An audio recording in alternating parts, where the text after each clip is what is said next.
Hello and welcome to my channel. Here I am with another video about the prologue of the Canterbury Tales.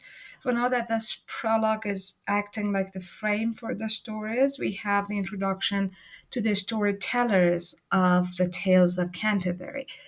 So formally, we are introduced to some characters like the knight, the squire, who was his son, the prioress, the monk, and the friar. And the next characters here in this video are the merchant, the Oxford cleric, and the sergeant at law. So let's see what's up about these three pilgrims. There was a merchant with a forking beard. His beard is like a fork, as you can see in the picture, and motley dress. Motley is like the colorful dress of the Jokers. So his dress is colorful, and motley dress high on his horse he sat. Upon his head a Flemish beaver hat. His hat is made of the best material in the best place. The Flemish dresses and clothes were actually at the time the most fashionable, and on his feet daintily buckled boots, and his boots are fashionable once again, so and clean and new. Maybe he's a merchant in a way. He told that and he is active in business, so he may have more money compared with other pilgrims. He told of his opinions and pursuits in solemn tones. His language is straightforward and serious. He harped on his increase of capital. There should be sea police, he thought, upon the Harwich Holland ranges to protect his properties.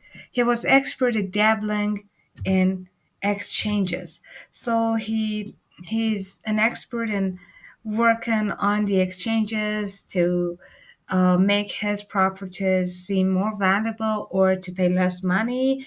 He's a man skillful in arguments.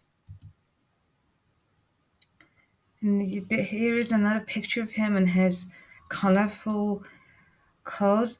The estimable merchant so had set his wits to work, none knew he was in debt. So he talks about his work, his business in a way that nobody can even guess that he has debts. He was so stately in administration, he's a real manager in loans and bargains and negotiation. He was an excellent fellow, all the same. To tell the truth, I do not know his name. And here the introduction of this character ends, and the new character, the new storyteller, a future storyteller, of course, and based on the point of view of the narrator of the stories, is there, who is an Oxford cleric. An Oxford cleric is still a student, though, one who had taken logic long ago. This one who had taken logic long ago refers to the fact that this Oxford cleric is already a philosopher. So he has learned the lessons of philosophy many years ago. Was there? His horse was thinner than a rake. A rake is something like this. And he was not too fat, I undertake. So his horse is not fat, and he is not also fat because he doesn't have much money. And he was not too fat, I undertake, but had a hollow look, a sober stare. The thread upon his overcoat was bare, and his clothes is very simple. His clothing, his dress is simple. So he's a member of clergy. He, in comparison with the two former ones, the friar and the monk, is not that much worldly, and he prefers studying and reading and all that. He had found no preferment in the church. He has not chosen an order to serve in, and he was too unworldly to make search for secular employment. He doesn't have a job in the church, and he doesn't have a job in the world as well. By his bed, he preferred having 20 books in red and black of Aristotle's philosophy than costly clothes, fiddle, or sultry. He doesn't like music. He doesn't love costly clothes, and He states in contrast uh, with the two other characters, Friar and the monk, both of them wearing costly clothes, and the friar was also a master in music and singing.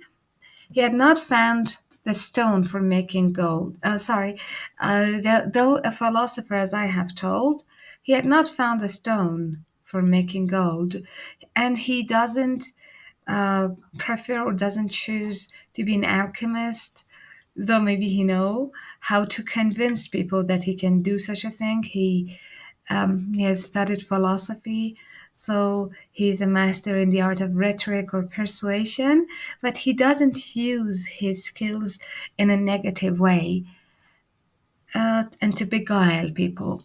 Whatever money from his friends he took, he spent on learning or another book and played and prayed for them most earnestly, returning thanks to them thus for paying for his learning. He cannot pay the money for his books even, but he has friends who support him. His only cure was study, and indeed he never spoke a word more than was need. Formal at that, respectful in the extreme, short, to the point, and lofty in his theme. He shows his education in speech. A tone of moral virtue filled his speech, and gladly would he learn and gladly teach. He's a teacher indeed. By essence, I mean, he doesn't choose that profession, but essentially he's a teacher. The next pilgrim and the last one in this video is the sergeant at the law. The sergeant at the law is a reference to a high order of the judges. He's a judge who who didn't probably make their acts of judgment in one place. So he was working in periodic courts. Sergeant at the law who paid his calls weary and wise, for clients at St. Paul's there also was of noted excellence. Discreet he was, a man to reverence, he's respectful, or so he seemed. Oh, you see the language, a man, a respectful man, or he seemed to be so, or so he seemed. His sayings were so wise. He often had been justice of assize. Justice of assize refers to the periodic courts. By letters, patent, and in full commission. His fame and learning and his high position had won him many a robe and many a fee. He's of a high rank and he can gain a lot because of his masterful professional kind of actions as a law as a judge, I mean. There was no such conveyancer as he. A conveyancer is the one who conveys money from one individual to another. So he can detect the real owner of the money, and he can get back the money to its owner. There was no such conveyancer as he. All was fee simple to his strong digestion. Not one conveyance could be called in question. He's perfect in this job. Though there was nowhere one so busy as he, it was less busy than he seemed to be, and he pretends to be busier than he actually is.